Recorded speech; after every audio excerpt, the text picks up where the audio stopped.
Planet Dolan. What man spent all his money on Christian charities and strip clubs? Who decided to invest in Wrestlicious? Here are 10 of the dumbest lottery winners ever to grace the earth. I'm Danger Dolan, and today I will be your narrator. Number 10. Michigan native Amanda Clayton won $1 million on a game show put on by the state's lottery in September 2011. Clayton celebrated her newfound windfall by continuing to accept welfare benefits. People were kind of not okay with that. She was charged with felony welfare fraud and ordered to pay back the assistance she received, and in September 2012, only a year after her lottery win, Clayton turned up dead of an apparent drug overdose. Number 9. When Michael Carroll won the UK National Lottery in 2002, he said he was going to spend his money modestly on a simple 3-bedroom house near a lake so he could fish. Sometimes people don't do what they say they'll do. Carroll spent his monies on cars, drugs, parties, and women, and obtained celebrity status in the UK known as the Lotto Loutman and King of the Chavs. In 2006, he went to jail for picking a fight in public and was already facing rumours that he'd spent all his money. And in 2010, he reapplied for his old job as a garbage man. Number 8. Jack Whitaker was a successful businessman already worth about $17 million when he hit the biggest Powerball jackpot in history at $315 million. Less than a year later, thieves stole over $500,000 in cash from his car while he was busy at a local strip club.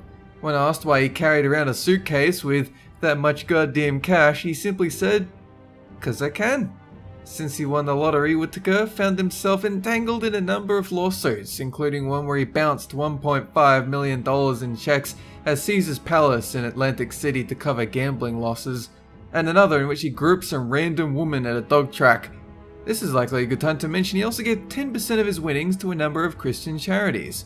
You know, before all the strip clubs and gambling and molestation charges. In what is probably an unrelated note, Whitaker's house burned down last year. It was uninsured. Number 7. 19 years old is just too young to have $35 million drop into your lap, but that's what happened to Jonathan Vargas. When you're sitting on that kind of money, it's not a bad idea to look to some investments, maybe start up a business.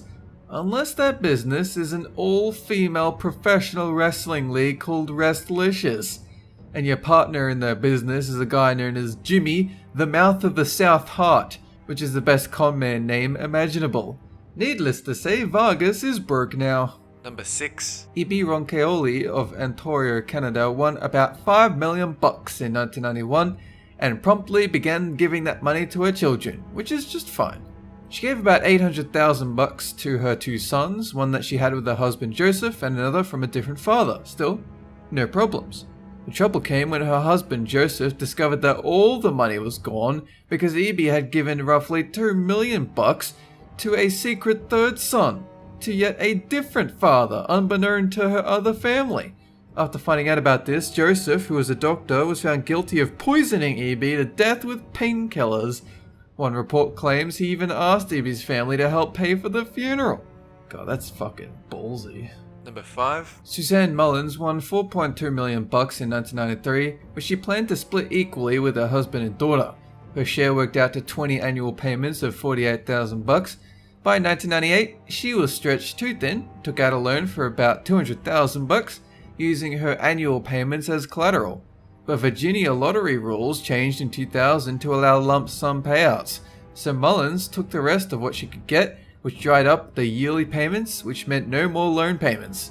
In 2004, the loan company won a judgment against Mullins, who still owed over $154,000 on that initial loan, but it didn't matter. Mullins had completely run out of money by then on pointless crap. Number 4. Nothing complicated about how Willie Hurt spent the $3.1 million he won in the Michigan lottery. Within 2 years of his jackpot, he was completely out of money, having spent half of his fortune on a divorce settlement and the other half on crack. That's not a joke. Willie Hurt spent $3 million on crack and a divorce. Somewhere along the line, he was also charged with attempted murder as well. Number 3. After winning 18 million bucks in the Pennsylvania lottery, Bud Post bought a restaurant and a used car dealership in an apparent attempt to be a famous local businessman that does his own commercials. He also bought a private airplane.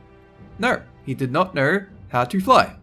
Then he was sued by an ex-girlfriend, and both his brother and sixth wife tried to kill him. Post was out of money and filing for bankruptcy to escape a $1 million debt within a year of his jackpot. Number 2. Billy Bob Haro was a former Pentecostal preacher and a Home Depot bag boy who won 31 million bucks in the Texas lottery and had the misfortune of being unable to say no.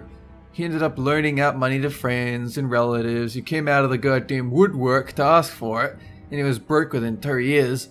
In 1999, barely a year and a half after his jackpot, Carroll committed suicide, but not before saying, "Winning the lottery is the worst thing that ever happened to me." Number 1. When you're completely broke, a $13 million jackpot should be the best thing that ever happens to you. They wisely took the 20-year payout option, receiving just over $650,000 a year. For some reason, the Toth's newfound wealth did not shake their habits of writing bad checks and growing marijuana plants, which led to lots of legal trouble. Eventually, they were down to living in a trailer in Florida, powered only by their car's engine. Alex died while awaiting trial for tax evasion. Rhoda ended up in prison after lying about her physical condition to get out of standing trial herself. So guys, what's the dumbest way that you would spend money that you won in a lottery? Would you spend it all on crack? 1.5 million bucks on crack? Let us know in the comment section down below. We'll pin our favorite to the top. That is it for this countdown. Have a good one!